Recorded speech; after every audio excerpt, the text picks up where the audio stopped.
Hello, fellow sports fans, and welcome back to the Sports Fanatic Podcast. I am your host, Skylar, the Sports Fanatic.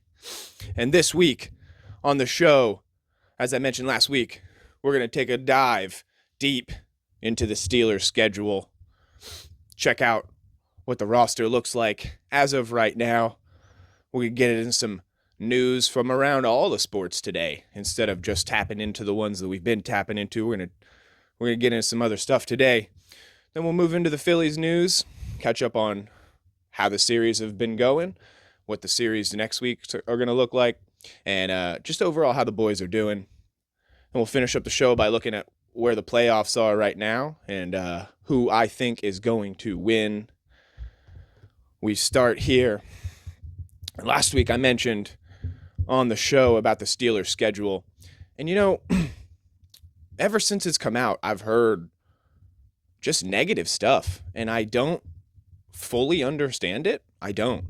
I heard a lot about the Dan Orlovsky take of 0-6 start. And then Stephen A. Smith is going to follow that up by agreeing an 0-6 start. I don't think a Tomlin team has ever done that, let's be honest. And I don't think it's ever going to happen with Mike Tomlin at the helm. An 0-6 start. I mean, we're going to jump right in, and we're going to start off with week 1, we get the Jets. I want to know why we're thinking it's going to be a loss to the Jets week 1, who are going to have Justin Fields as they took away from us, which, great pickup. I wish he had stayed here in Pittsburgh. He could have had a bright future. I think he could have been the leader that this team has been looking for. Young stud. I mean, he's got some kinks, but you got to work those out. Any rookie, he's got, things you got to work out. Nobody's perfect when they first start, but we didn't give him enough of a chance to do that, I think. So he goes over, he collects some money with the Jets, and good pickup, and it's going to be a good starter. But week 1, you think that they're going to be firing on all cylinders right away? What do you think they're going to be putting up, like 40 points right out of the gate? I know he's got Breece Hall in the backfield, great running back. Of course, his wideouts, Garrett Wilson, stud, Lazard. I mean, great guys to be throwing the ball to, but do you think that their chemistry is going to have developed that quickly? I don't. I think that it'll be a little hard maybe to scheme against them, because anytime you have a new set of players working together, you have to see them a few times so that you can start to scheme and kind of figure out what you're going to do against them. But it's not like they're going to be the best team right out of the gate. And that's what I feel like is being talked about. Another defense, of course. Sauce Gardner. I mean, of course, he's going to be Sauce. And the other guys behind him, Quinnen Williams down there, defensive tackle, scary. It's a scary big man. But I don't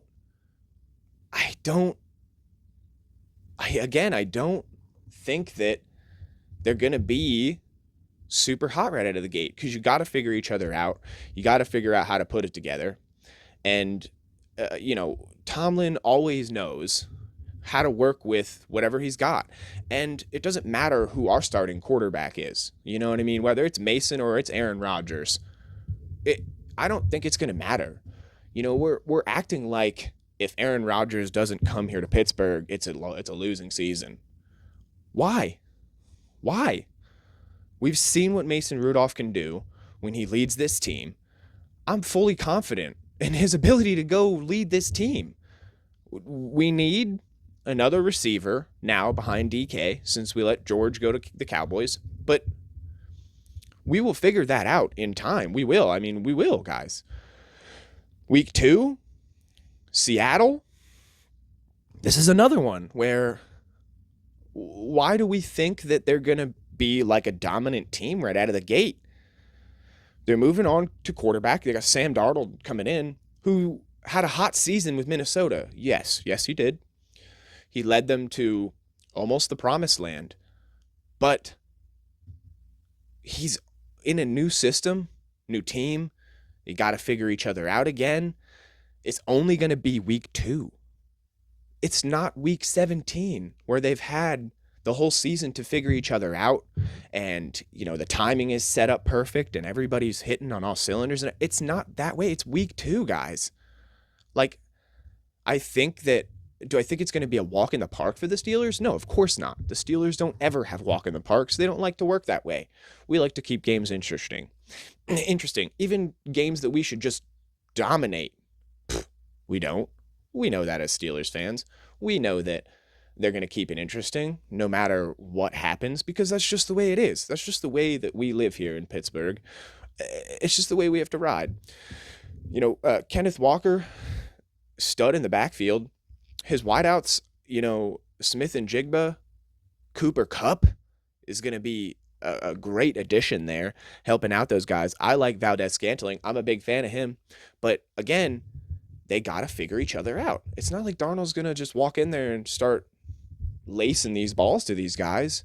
They got to see if it even clicks, if it's even working right. Again, we're only going to be week 2. Shortened preseason now. I know they got camp and everything, but it's not like their chemistry is going to be that great. I love tight end Noah Fant, but again, their defensive side of the ball,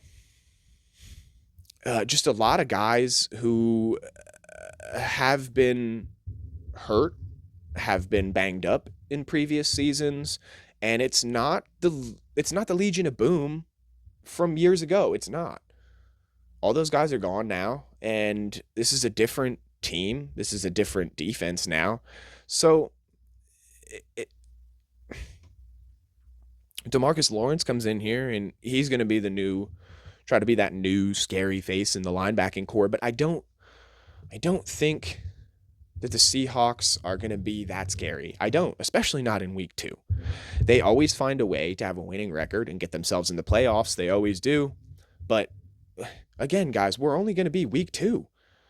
So I'm not understanding how we even start 0-2. Then we jump into week 3, where we meet the Patriots. And guys, again, this is not the Tom Brady, Bill Belichick-led Patriots. It's not. This is a Patriots team who's still trying to figure out who they are and who they're going to be. This is not a Patriots team that by any means is going to be leading the division or going on a deep playoff run trying to get to the Super Bowl. Not yet. They're still not constructed enough yet. Drake May, I don't think he's terrible. And I think maybe he's the answer there if they just give him a little bit more time to develop. And, Dobbs is a great coach / teacher behind him as a number 2. He was in Pittsburgh for so long, and I kind of wish he would have stayed. But, he gets Stephon Diggs. Great target to throw the ball to, but there's not really anybody else behind him to throw the ball to. Hunter Henry, great tight end. Austin Hooper, great tight ends. But their defensive side of the ball does not have very many names that jump off the page at you. They get Robert Spillane, who we know very, very well, and I wish would have stayed here amongst our scary group of linebackers, because he was a very good one. I think he was a very consistent one who he might not have like the eye-popping numbers of a TJ Watt or anything like that, but I can almost guarantee he's going to make the play he needs to make anytime he's out there. Their back end looks good. I mean, these guys are coming off injuries. They're recovering from stuff. They're getting all geared up and ready. But I don't, again, it's the Patriots, guys. They did not have a stellar year last year. But we're gonna act like they're gonna have it figured out already in week 3. I'm not understanding it just yet. I'm not. So let's get into the next week. Here we go. We're going into week 4. The Minnesota Vikings. Now this one will be interesting. It'll be in Ireland. So or, even playing field for both teams. I don't see any indication there of anybody getting the field advantage. But this is another team that's going to be figuring it out.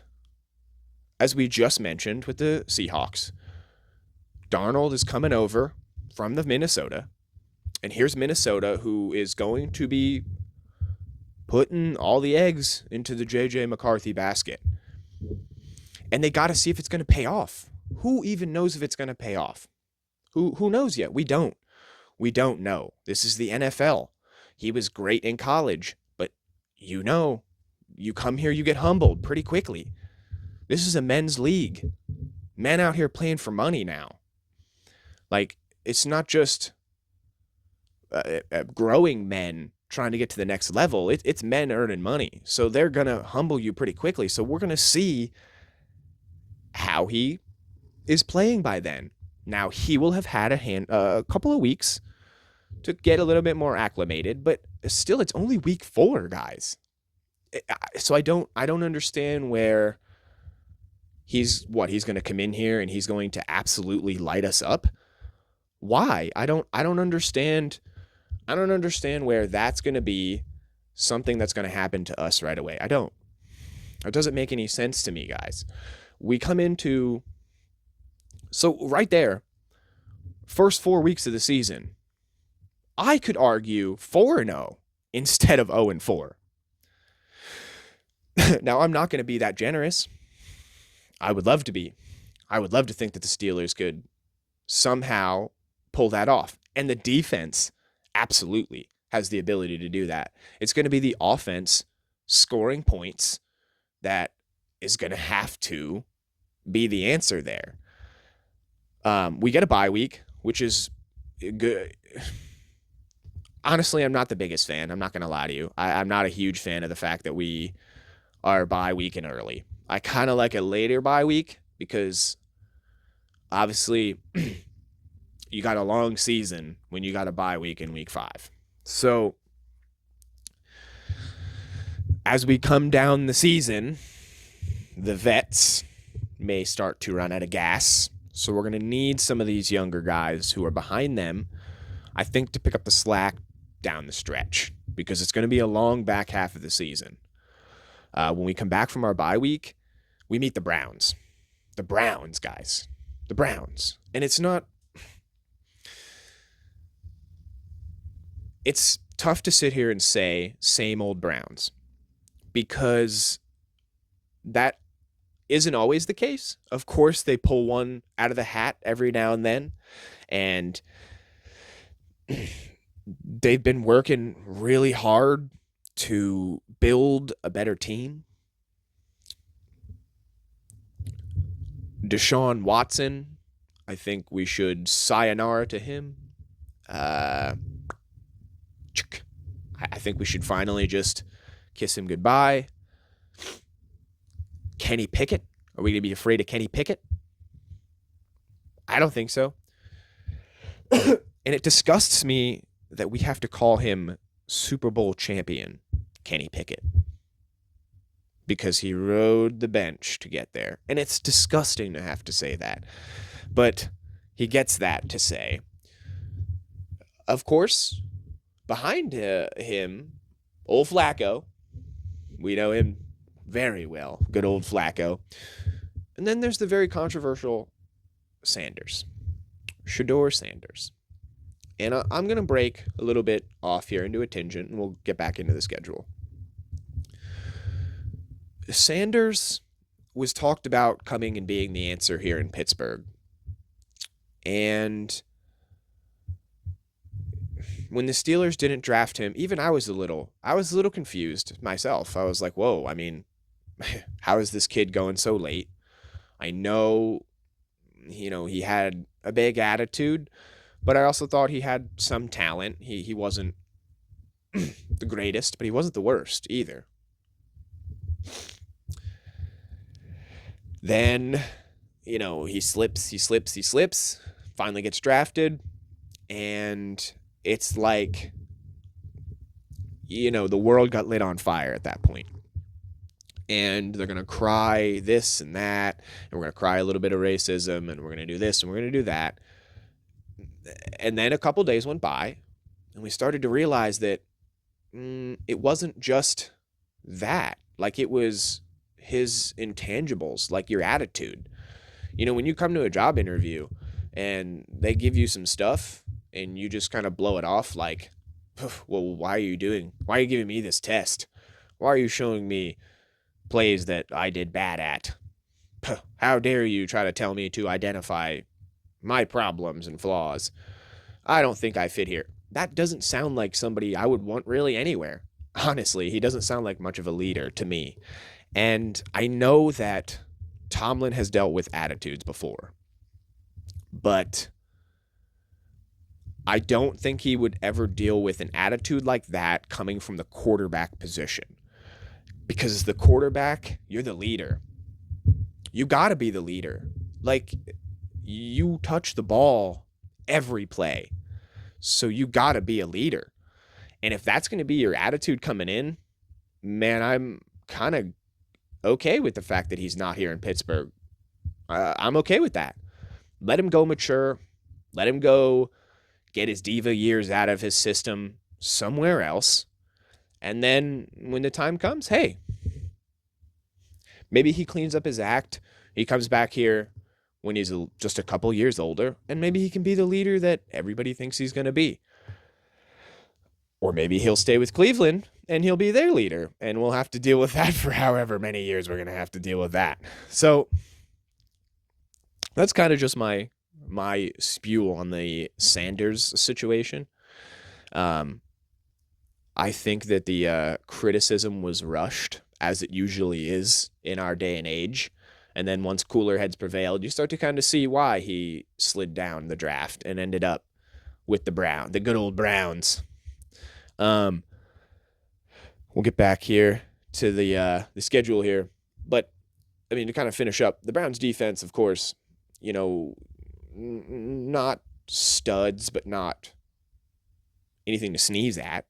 I think Ward is a great cornerback, and I wish he would have been a Steeler. I do. I wish that we would have got him somehow, some way, and he would be sitting here as a Pittsburgh Steeler right now, cornerback, because our cornerback room is not terrible anymore, but it's still not the best, and I still think that it could use some work, and I think him in there would be absolutely fantastic. Move into week 7. And this is where we meet the Bengals for the first time. This is another team that we know.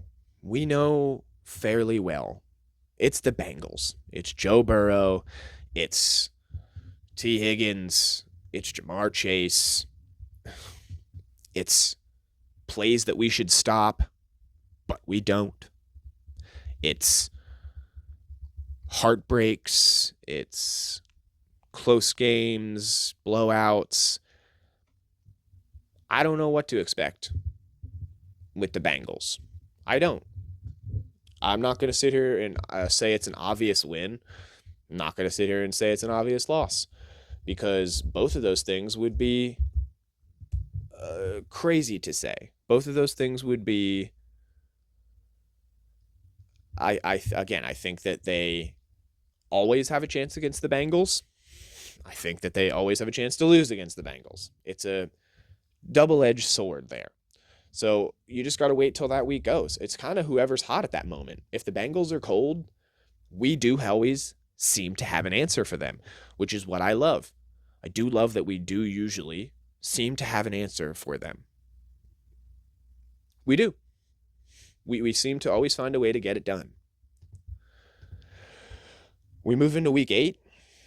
After we're done with those Bengals, moving into week 8, and we meet the Green Bay Packers. This is another one where who knows what this game is going to be like. It's another story of if the Packers are feeling themselves or not, if Jordan Love is in that groove or not. And if he's not in the groove, I don't see why we don't win this one either. You know, Josh Jacobs is very scary, a very scary running back behind there. But I don't, you know, he's got a really good receiving core, but I'm not all that intimidated by Jordan Love and the Packers. They did go on a very good run to end the season last year, get themselves into the playoffs. And I mean, you know, their defense has a couple of studs on it. Jair Alexander, I think, is a great cornerback. I think that Xavier McKinney, another one, he's a really good safety. But I think if the Steelers have figured themselves out by then, guys, I honestly feel like this is our year. And it's such a crazy thing to say because we don't have any losing seasons here in Pittsburgh. But we would like to finally have a playoff win. We haven't had a playoff win in 9 years, and that's got to change this season. I mean, it's got to, guys. Like, Tomlin can't go another season without a playoff win. He can't. He can't this year. He can't. I'm not saying that he'd have to leave the team. I'm definitely not saying that. I wouldn't say that because I do think that Tomlin leaves this team when he's ready. But I don't think that it's going to be that tough for him to get another winning season this season. I don't. I really don't. Again, whether it's Aaron Rodgers or it's Mason Rudolph, I'm not even going to lie to you. Even if it's Will Howard, let the rookie come in. Why not? He's a national champion. I don't see why he can't do it. Why not? Let's see what can happen. After we finish up with the Packers, week 9, we meet the Colts. And, you know, last season, 8-9 record for them. I mean, Anthony Richardson trying to find himself. They sign good old Danny Dimes. We'll see what happens there. But, you know, this is not a team that's all that scary. Pittman is a great wideout. There's not really anybody else behind that who's going to do much of anything. Tight ends are not terrible. Allie Cox is a pretty decent one, but their defensive side of the ball doesn't have very many names that stand out to you or jump off the page at you unless you are a Colts fan. So I don't see it. You know, I don't see where the Steelers are having a losing season. I just don't. And I don't understand where all of these analysts right away, as soon as the schedule came out, were like, bah, here we go.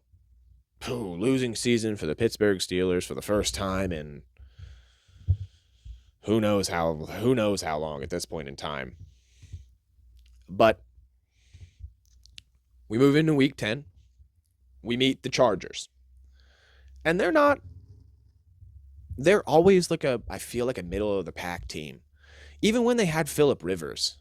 I mean, last season, finishing second in the division, 11-6 record is not something like to sneeze at, but I just, even with Phillip Rivers, who is a Hall of Famer, just could never get him to the dance. Does that feel like it's going to be the Justin Herbert story also? Always going to be middle of the pack, always going to be able to get you to the playoffs, maybe get you a win, maybe get you right there, but just can't get you over the edge. And it's a shame that guys like Phillip Rivers and guys like Dan Marino, who are so good and could get you to the dance or get you right there, but just couldn't finish the job. It's a little heartbreaking, honestly, as a sports fan, because even as a Steelers fan, I want that guy to have that trophy at least one time in his career because he works so hard. The team is constantly right there. And man, when my team's not going to win, I don't know how other people feel, but I just like to see new teams win. You know, if it's not going to be the Steelers, I just see somebody new take the trophy. We definitely don't want to see the Ravens or the Patriots. Absolutely not those two. Anybody else but those two. But I like to see somebody new slide their way in there and collect the trophy. I think it makes sports more exciting there. Now, This game against the Chargers, this one in particular, is going to be a little emotional. I don't know how it's going to feel for some other Steelers fans, so you tell me how it's going to feel for you. I think it's going to feel a little emotional. Najee Harris is going to be, as long as he's healthy, making his return game against the Steelers, the team that drafted him, where he had nothing but 1,000-yard seasons like a stud, and then we just shipped him off. So, ship him off, but, we didn't give him what he was owed. It's going to be a little bittersweet to see him running the ball in a different uniform, especially going against us. It's going to feel a little shitty. It is. It is. But the wideouts, he doesn't really have very many targets that are of big names. Honestly, he does not. Mike Williams is great. He's been a good one for a while. The defensive side of the ball, they are getting scarier in LA. I'm going to be honest with you. I think if the Chargers continue to build a little bit more, this is a defense that could also be kind of unstoppable. Khalil Mack, Bud Dupree, those are scary guys. I know getting a little up there in age now, but still scary guys. Derwin James, I think, is one of the best safeties in football also, with Minkah. I think he's amazing. So that's a scary guy to have to be going up against. But this is another one of those riding the wave games. Whoever's kind of hot, we'll see how it goes. But, that's not like a guaranteed loss. It's also not a guaranteed win. Nobody has guaranteed wins in the NFL, obviously. And the Steelers certainly have no guaranteed wins, even if they're going up against a team who could be 0 whatever at that point in the season. The Steelers would find a way, because that's the Steelers way. You know that as a Steelers fan. We know that. We move into week 11. We meet the Bengals again. It'll again be a story of who's hot, who's not, and just kind of what happens, in that game. After that one, we meet the Bears. This one will be interesting. The Bears will be figuring themselves out still. Not that they have a lot of new things to figure out, but they have more pieces to the puzzle now added around Caleb Williams, and he's still figuring himself out. I think he's a good quarterback. I think that he's got the capabilities to lead the team to the promised land at some point in time. I think he needs a couple more pieces around him. DJ Moore, great receiver. I think he needs a couple more wideouts to throw to. I think Cole Kmet is a great tight end, but he could use a couple more pieces around him. But they're working on getting those pieces there. The defensive side of the ball is looking better. Honestly, I don't know why they wouldn't be a very good defense. This might be a hard defense to play against. Edmonds in the back. We know him. We're familiar with Edmonds' brothers and all that stuff back there. Montez Sweat is a stud. So, they need a couple more names that are going to help push them over the edge, but I don't see them as being like a huge, huge threat. Once we come down the stretch of the schedule, this is where we get into the stretch where I could understand where we might start picking up a couple more losses. The Bills, it's the Bills. Josh Allen is a stud. Doesn't matter who he's throwing the ball to. It doesn't matter the situation.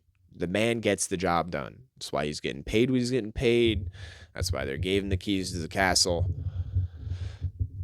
So, and their defense is always finding a way. Be a dogfight. We always find a way. We do. We always find a way to beat them. So I'm a little confident, but we always find a way. Week 14, we meet the Ravens for the first time. Guys, we know what Ravens games are. Hard-nosed, smash mouth, we're here to fight kind of football. Like, it is just violent, and there always finds a way to get a little heated and a little interesting. So that'll be another kind of game of where everybody is at that point in the season. We're at week 14 by that time, so it'll kind of again be some of the guys might be starting to run out of some gas as we're coming down the stretch, unless we are playing great football. If we're playing great football, that cures a lot. Even some tired bones, man. When everything's gelling and everybody's feeling themselves, hey, why not us? Week 15, we meet the Dolphins. I mean, it's the Dolphins. Honestly, we will see what happens there. But it's the Dolphins. You know, they're not... I mean, it's hard to give you a proper evaluation, honestly. They are up, down, who knows, all around. We'll just see what's going on at that point in the year. We wrap up the season with the Browns and the Ravens. And again, we'll see what is being fought for at that point in the season. We'll see what the records look like at that point in the season. But I don't, to go back here, the analytics who say an 0-6 start, that's just a disgusting take. And it's not a very good one, honestly. I mean, I could see where they struggle a little bit out of the gate if, Mason Rudolph hasn't quite figured it out yet. But I don't see where I don't see where we're going to be going 0-6 or where we're going to have a losing record. I don't understand it, guys. I don't. And just to check in on the roster quick so that we get just an idea, honestly, to understand why I don't understand it. Quarterback is the biggest debate here, guys. I know we're waiting on Aaron Rodgers, and I keep hearing he's coming. Keep hearing that there's no way he does not become a Pittsburgh Steeler this season. And if he does, great. And if he doesn't at this point, enjoy retirement, man.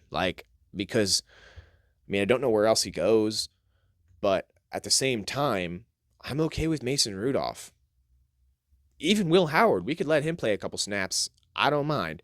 Skylar Thompson, again, I haven't seen enough to really give him a good evaluation. But Mason Rudolph, as long as he doesn't get hurt, this guy's big, strong. He almost reminded me of Big Ben when he was in there.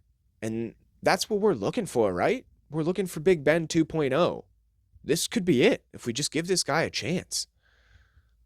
Just give him the keys to the castle. I know we're trying to give him to Aaron Rodgers, but I think maybe we just give him to Mason Rudolph. Let the reindeer take us to the promised land. Jaylen Warren, Kenneth Gainwell, the backfield is going to be good. It's going to be good. It's going to be missing Najee Harris. It's going to be. But again, I mentioned this before when I talked about Jaylen Warren. Every time the guy touches the ball, I know we're going to gain 4 to 5 yards. I mean, minimal. The guy doesn't stop moving forward for anything. So, wide receivers where we need something. DK is going to be a stud, and I'm so excited to watch him in the black and gold. It's going to be awesome to watch him catching passes from whoever is throwing the ball. And see that big dude go up and over guys, see him catch it and take off because he's got the speed to mow over guys. It's going to be a fun ride with DK Metcalf here in Pittsburgh. Nobody really behind him at all. Robert Woods, Calvin Austin, good return man, but we got to figure out the wide receiver. We definitely do. Our line, you know what? I'm going to say it here. If our line stays healthy, plays up to capabilities, we have the ability to have one of the top 5 lines in football.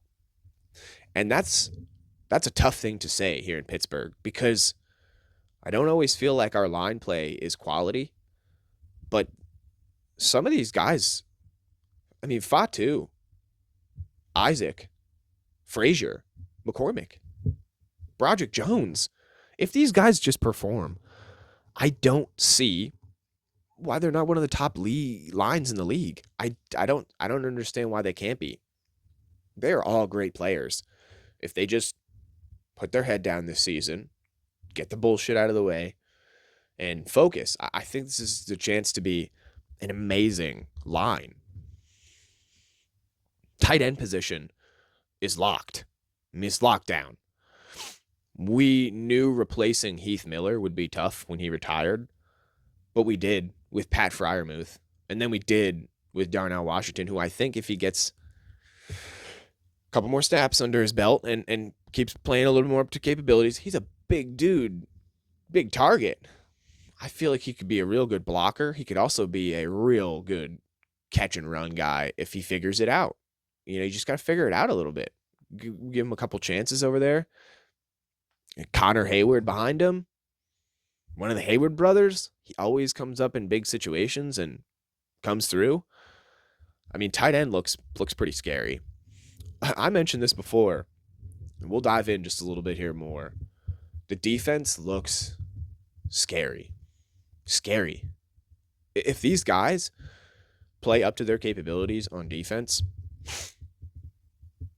the defensive line now finally is looking really intimidating. Keanu Benton, Loudermilk, Leal, Derek Harmon. Let the rookie get in there and get himself just down and dirty. Dean Lowry back there. Hayward. TJ Watt. Jack Swayer, the new kid.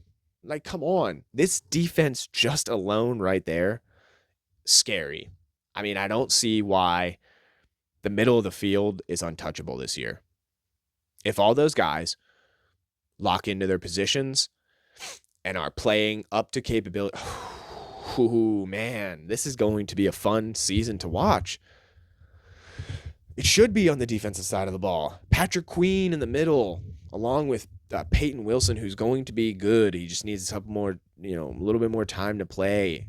Alex Highsmith, Herbig. I mean, the list goes on at linebacker. We're going to be so deadly. If everybody just locks in. This has got to be our year, guys. It has to be. It has to be our year. We can't keep blowing these years. We blew the Killer Bees era.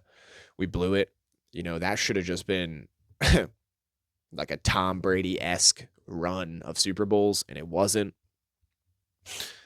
We got to collect one here. We got to collect one for Cam Hayward, too, before he rides off into the sun. He needs a Super Bowl trophy. He needs that.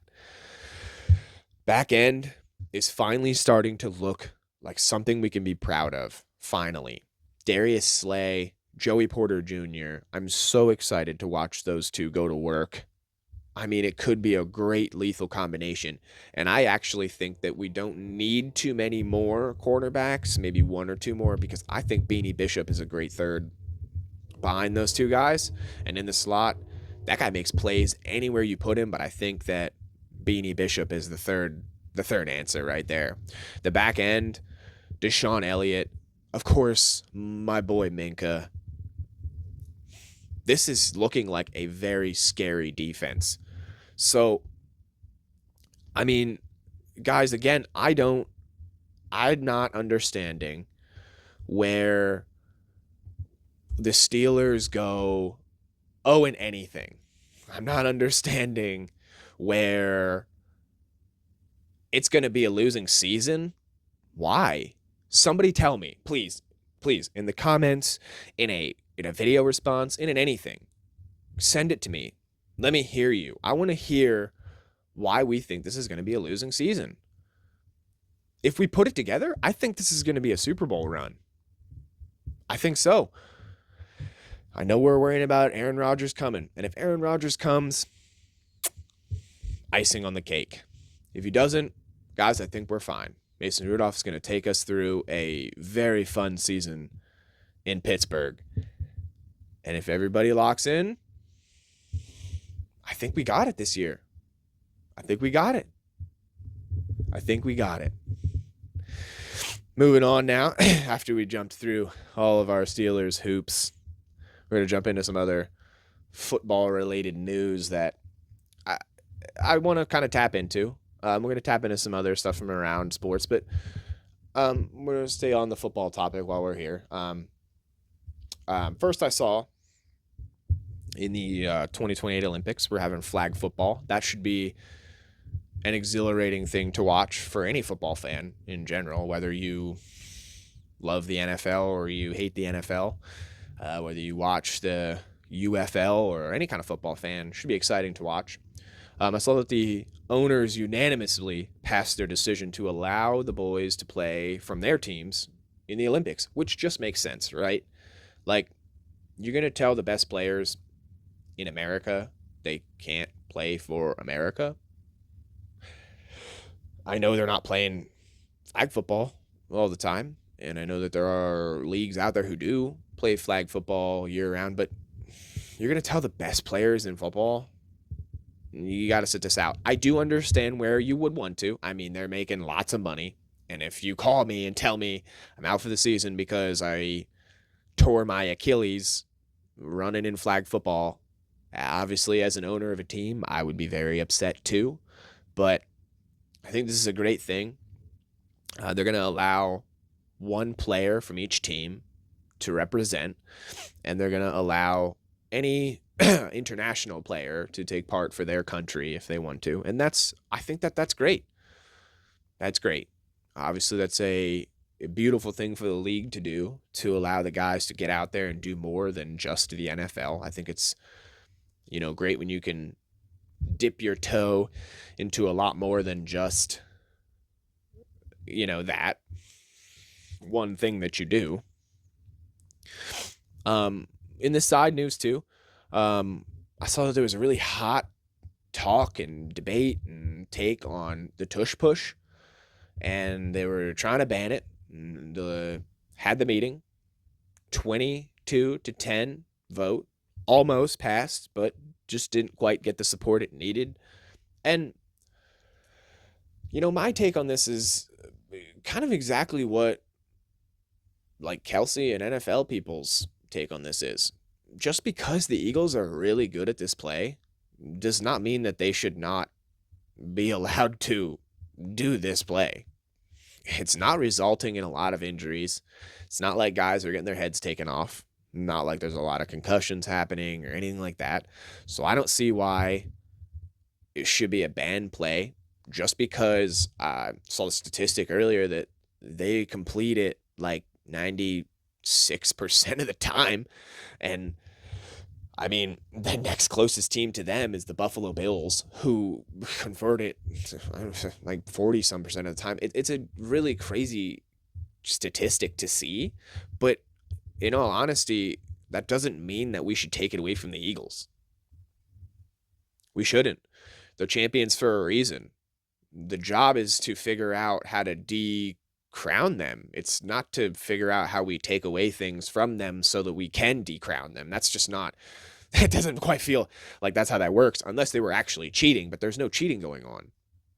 I saw part of the reason why this was also kind of knifed and put to bed was because they were trying to take away pushing in general and polling, which, while it's not always a football play, there are some really cool moments where a running back runs into a wall and he's trying to chug for that extra yard, and then the line comes up behind him and just smashes into him and gives him that extra boost for 4 or 5 yards. That's an awesome play to see. I don't know why they think that's an ugly play to see. I think that's a great play to see. That's part of the reason we watch football, to watch the men hit each other like that. That's why I'm watching football, right? I'm watching it to see some men hit each other and lay each other out. So I don't understand where we don't want to see that. I also saw that they're trying to make some revisions to the kickoff rule, the onside kick rule. They want to move them forward, move them here, move them here, move them here. My take on kickoffs is, I think what they did to it now is fine. Leave it the way it is now. The hybrid kickoff style is fine. The onside kickoff, I don't feel like you should toy with very much. It should just be what it was because it's already a really hard play to convert. So there's no reason to try and change it too much. Safeties, one of the things they're going to argue, but they're not.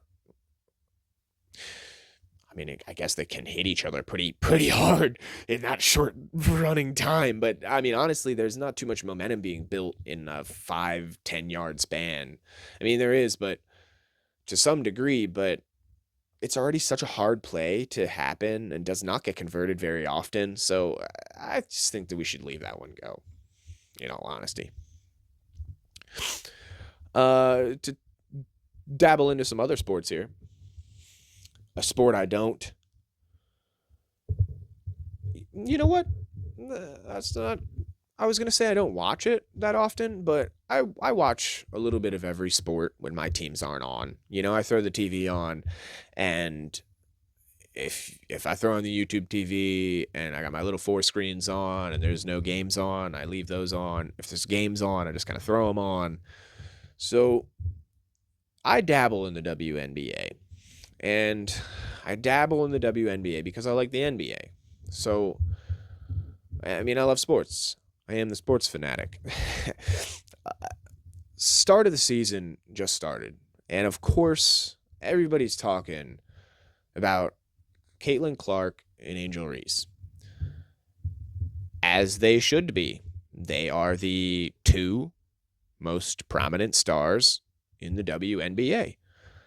The other girls, there are some names that you could recognize if you heard them. Brittany Griner, you could recognize that one if you heard it. I know Paige Buchers, she just got her way in there. So, there's names that could be recognizable, but everybody knows Angel Reese and Caitlin Clark. Everybody knows them. Clark is the stud. She is the number 1 player in the league. Hit me with your arguments. She is. Statistics say it. She proves it every time she goes on the court. Reese is a good second. And she's a good second because of the difference between the 2 of them. And everybody wants to go to we'll start with game 1, the hard foul. And it was a hard foul, let's be honest. It was nothing to do with she hates her. It has nothing to do with she's black, she's white. It has nothing to do with any of that. It was a basketball play. And if you watch the full play, which most people do not, they only watch the part where Clark fouls her and, the whole aftermath. They do not watch the beginning part where Angel Reese shoves the first player over, which should have been a foul because you can't do that.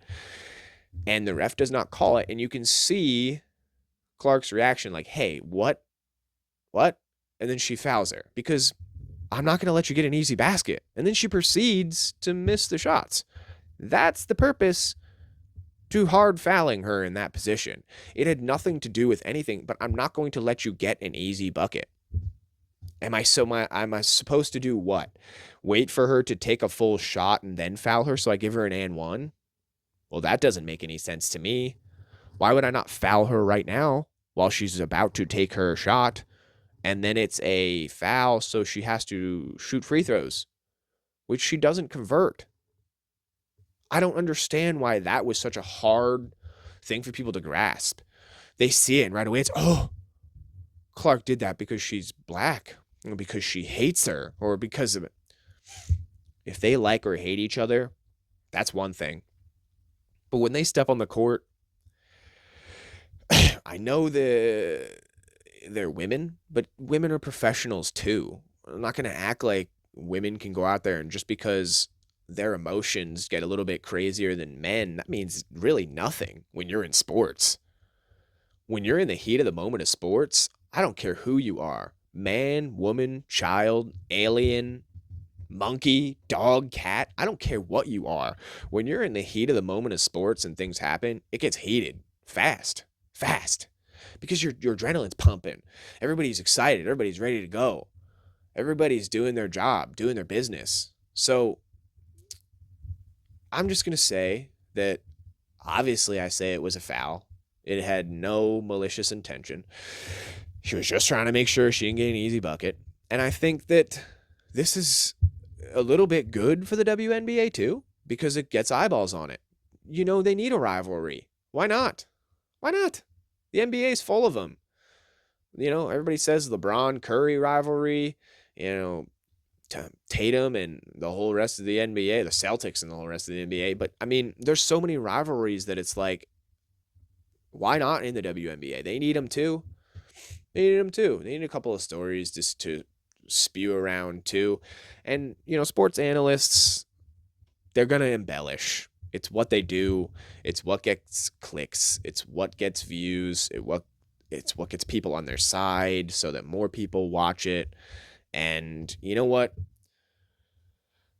I don't think that that's a terrible thing. They're up right now.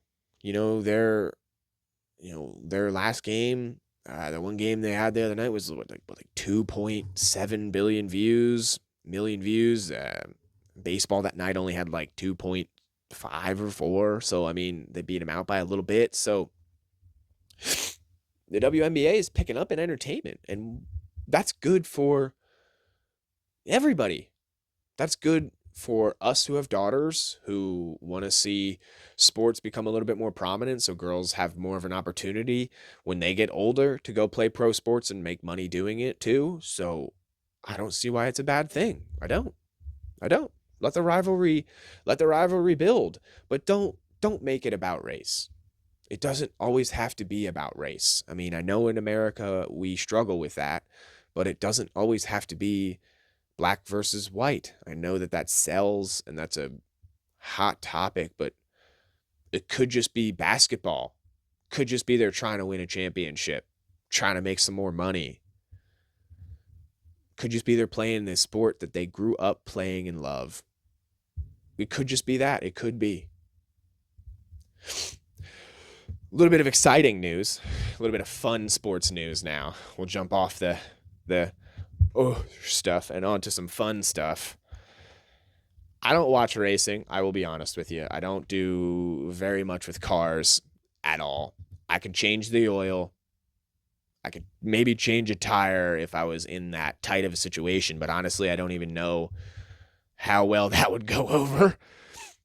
But in racing news, the Indy 500 introduced a new one called the Weenie 500, which I think is exhilarating because I never knew that the Oscar Mayer had more than one Wienermobile.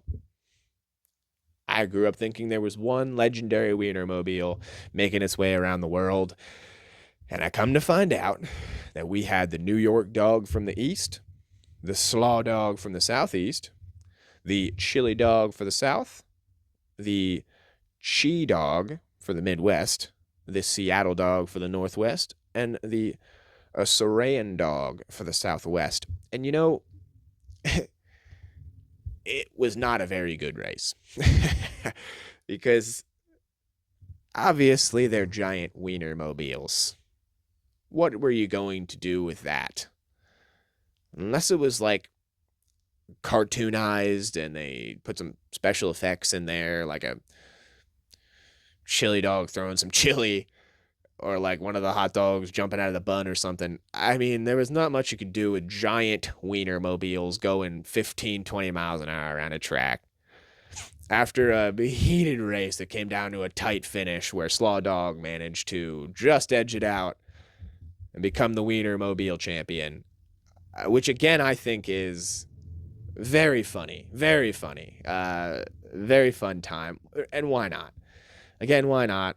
More in sports is always good. Is it a little goofy? Sure, but who cares? It's fun. It's entertaining. Kids love watching hot dogs drive around a track. We loved watching hot dogs drive around a track for some reason. Why not? Maybe they'll find a way to make it more entertaining next time. Maybe some smaller Wienermobiles that can go a little faster will be a little bit more exhilarating next time. Our last topic of the day. Well, second to last topic. We'll touch the playoffs a little bit after this, but we're going to move on to our Phillies, who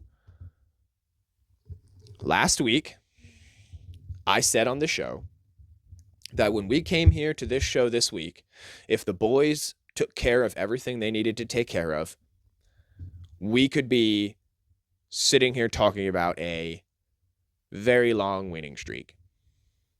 And I am so excited and exhilarated to say that here we sit with a 9-game winning streak. What a job the boys have done. Seriously, some of these were nail biters. Nail biters. Since the last time we talked, they finished off the Pirates a 1-0 win the first round, the first go around since we last talked last Sunday. I was nervous. Paul Skeens did Paul Skeens things. He held it down for as long as possible, even though we managed to edge just a wee little 1 run off of him. That's all we needed to get it done because we had the stud Mick Abel coming up from AAA to put on a show. Put on a absolute show. No earned runs, 9 strikeouts, barely any hits. The guy came up and performed. I do not understand why we sent him back down. I don't. What else did he need to show? He showed it. I want him in the rotation, and I want Aaron Nola to stay on his IL. I want him to stay on whatever he's on and send him to AAA, AA, single A to retirement. I honestly don't care. I don't want to see Aaron Nola come back and pitch. There it is. I don't want to see it. I'd rather see Mick Abel stay in this rotation. That was a great debut. And couldn't he do it all the time? I don't expect him to do it all the time. But if he does a little bit of that all the time, come on now. Come on now. Come on now. After that, we started a 4-game series with the Rockies. And we did exactly what we were supposed to do. Game 1, we absolutely stomped them. It was a little nerve-wracking, I will not lie to you, to watch them go scoreless until the 5th inning, where they only managed to still collect 1 run. And even at that point, I'm sitting here thinking, 2-1, what are we doing? Next inning, Rockies get another run. We're at 3-1. I'm sitting there watching the game thinking, what are we doing? Like, this is the Rockies, and we're going to start the series off by losing to them? But the boys said, no. The boys said, we're just kidding. We're just kidding. It came alive the 7th, 8th, and 9th, and they piled them on. They started just hitting the ball here, there, everywhere. A little bit of this, a little bit of that. Finished it off 9-3. A beautiful performance. That was exactly what we needed against the Rockies. They followed that one up the next day by continuing to smoke the ball. 3 runs right out of the gate. Trey Turner, beautiful leadoff man, doing everything you need him to do. Bryson Stott doing everything you ask him to do so that Schwarber and Harper can just finish it off. Behind them, Casty gets it done when they don't get it done. I mean, they get the ball in play. They get themselves... Tell me the weakness in this lineup. Tell me where it is. Because even I nailed the gavel a little bit about Brandon Marsh, but even he's turning it on a little bit. His fielding, not very excited about right now. He needs to clean it up a little bit. Other than which we'll get to the amazing play he made the other night, but there's a couple of other plays other than that one that he needs to clean it up on. Either way, midweek domination again, 9-5, and this one was a. Do I like to see them giving up 5 runs to the Rockies? No, but 11 hits also no. But Walker, pitcher, I mean, he likes to give up hits and things of that nature. He likes to pull off those shenanigans. He does. We finished the series off with them with nail biters, which I'm not excited about, because nail biters with the Rockies is not what we like to see, but they got the job done, which is what we needed them to do. A 2-0 win with Ranger Suarez on the mound. And Ranger,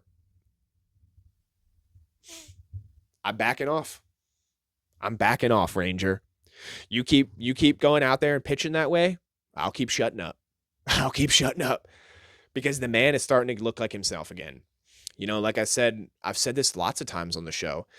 Ever since that injury, he came back and hasn't looked like himself. But you know what? He's starting to look like himself. He's 3-0 right now. I'd like his ERA to come down a little bit. A 3.7 is a little bit high for him. Maybe drop that down to like a 2.5. But he gives up nothing here. He gives up a couple of hits, but he gives up nothing. Jordan Romano comes in, gets the save, and I'm excited to see him pitch. Romano comes in and he gets the job done, and I'm in shock. I'm excited. We finish off the series with them that way. That's great. Then we start the series with the A's.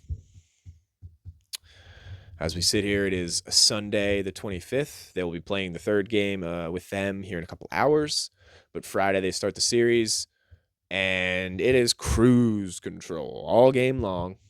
We get to the ninth inning. They pile on a couple runs, which is very thankful. And it's looking great. 4-0. Go into the ninth. Here comes Romano. I'm like, here we go, Romano. You're on fire right now. He gives up three-run home run. And I just think to myself, no. Alvarado disappointed us with his failing of the drug tests. Please, Romano, you were about to be the answer. We were about to give you the keys to the castle, and then you try to do this. So Tanner Banks comes in, and he gets the job done. Gets the save. We all go home happy. We all breathe a sigh of relief. Everybody is feeling much better about themselves. Yesterday's game, a nail biter also. I mean, just slugging it out with the A's, going back and forth. We go into extra innings. Man, I thought they're in the 10th, bases loaded. We lose. No. They find a way to get out of it. And then the offense comes through, and we are celebrating here in Philly. 9 wins in a row. We're looking to make it a 10-1, 10-piece today. I'm excited to see that game in a few hours. My Philly of the week for this past week is Bryce Harper. And it's Bryce Harper for one reason. You could list a lot of reasons, but we're going to give it to him this week for one reason. He got his 1,000th RBI and then continued to get a couple more after that. But what a career for this man. He is a stud. He's been a stud since he was 18 and started playing baseball in this league. I've been watching him almost since that day one. I've been a big fan. My original haircut I got when I first had really long hair and I cut it down to short was to model it after him. So, I look up to the guy a little bit, but he gets it this week because he got that milestone done. But he continues to get it done for this team. He has turned the corner and he's starting to look like Bryce Harper. Batting a 273 on the season. I mean, he's looking like Bryce Harper.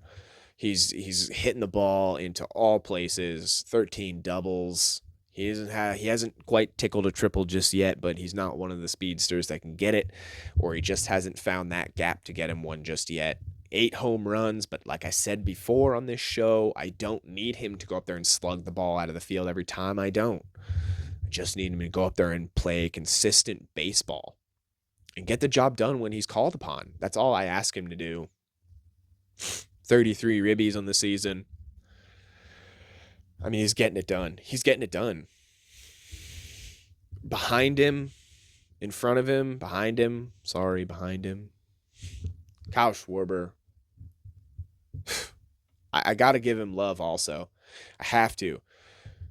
18 home runs in the season, 9 in the month of May. Keep it pace with the studs like Aaron Judge and Shohei Ohtani.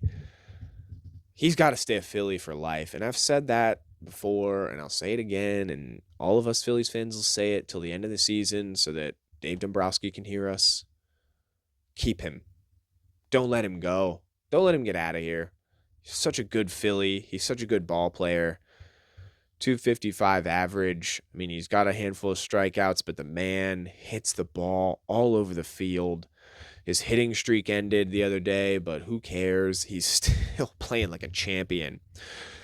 Honestly, everybody is right now. There's nobody right now that I can be upset with. I can't be upset with anybody. Everybody's playing quality baseball right now. If we keep playing like this all year, I said it before, I'll say it again, we're going to the World Series. We're going to the series. It's just a matter of when we get there, getting the job done. Whoever we're going up against. We got to go through the Dodgers, strap it in, boys, and get the job done. Get it done. There's not really anybody on the other side that I'm worried about in the American League. There's not. And meeting in the series, there's not too many teams. I mean, there's plenty of good ones. The Yankees, of course, but the boys in Philly here just continue to play this way. Just continue to play this way. No burning out. You can't burn out. Can't burn out this year. Can't do it. This is the year to get it done, especially when everybody's playing this way, especially when everybody's feeling this good. A little bit of a speed bump with Jose getting his suspension, but Romano, pick it up, man. Just stay picking it up. Stay picking it up. The 3-run home run, not a good performance the other day, but just hunker back down and keep bringing that ERA back down. Keep dropping it back down. Right now, best team in baseball. 34-18 right now in the season. 33-20 is the Tigers behind us. And Dodgers at 32-20. Yankees 31-20. I mean, guys, best team in baseball right now if we continue to play like this. 9-1 in the last 10. I said today we have an opportunity to make it 10-0 in the last 10. We have an opportunity for 10 in a row. We're feeling good right now. Having a winning record when you're away from your field and when you're at your field is the exact thing you need. So if we keep this rolling, we're going to the World Series, guys. We're going to the World Series. Tell me otherwise. Please tell me otherwise. Wrapping up the show here. Just a little quick update into the playoffs as to where we are right now. I'm currently in the NBA playoffs. The Knicks and the Pacers, they will play tonight. We'll watch that game and get a little bit into it next week. But they are currently 2-0 Pacers. And I said I wanted to see the Knicks win this series. But you know what? The more the series goes on, I don't mind if the Pacers win it. I don't like the Halliburton choke celebration in game 1. I don't like that. That's not a very good time for that. Wasn't really the right moment. But I think that the Pacers might have this one, man. They took both games in New York. I think it's going to be really hard for New York to go to Indy and take any. This could be a sweep. Clean sweep. Get out the brooms. And the Knicks, unfortunately, breaking hearts again. And that's the way that I think that this one's going to end out. I think the Pacers got this one. They took both games in New York, man. I think it's impossible for New York to go into Indy and take any. I don't really know if it's possible. The other series, OKC and the Minnesota, it was looking like Minnesota was gonna, just fold and let the Thunder do what the Thunder have been doing and stomp right through them. But Minnesota pulls out an ass whooping in the last game with a 143-101 win. And I think that it's still OKC's series. I still think the Thunder are going to win. Minnesota, they're probably going to battle back a little more in the next one because it's in Minnesota. I think the Thunder take it. I think they're going to edge it off just a little bit. I think that Shea is determined to get to that cup, to get to that trophy. And I don't think anything's going to stop him. I don't think anything is going to stop them. So I do think that when this is finally said and done, we're going to see the Pacers and the Thunder. And, what a tough series that'll be. I think if we get down to that, I'm going to edge Pacers just a little bit. I think Halliburton is on a roll, and anybody on that team on any given day or night is going to win the game for you. That's what's so magical about them and the run that they're on right now. The NHL playoffs, Florida is absolutely mowing down Carolina, just wiping the floor with them, and that's fine with me. Like I said before, Carolina took out Washington, so if they lose, great. They are getting wiped right now, just smoked. 3-0 lead for Florida. They're not looking like they're going to have to worry about the Canes even fighting a little bit. The series is tied between the Oilers and the Stars. That one's a little bit tougher to debate on who's going to win it, because I really think that the Oilers are trying real hard because Connor McDavid deserves it, man. He deserves it. But the Stars and Tyler Seguin, they're so good. They are just good. Ottinger's a hard goalie to beat. The Oilers, I mean, they're pretty great too. I just don't know. I don't know which way to go in this one. I might lean a little Oilers in this one. I think I'm going to lean that way. I think the Oilers are going to find a way. I think they're going to find a way to edge this series out finally. I think they're going to do it. I think they're going to find a way, which would bring us to the Oilers and the Panthers in the Cup series.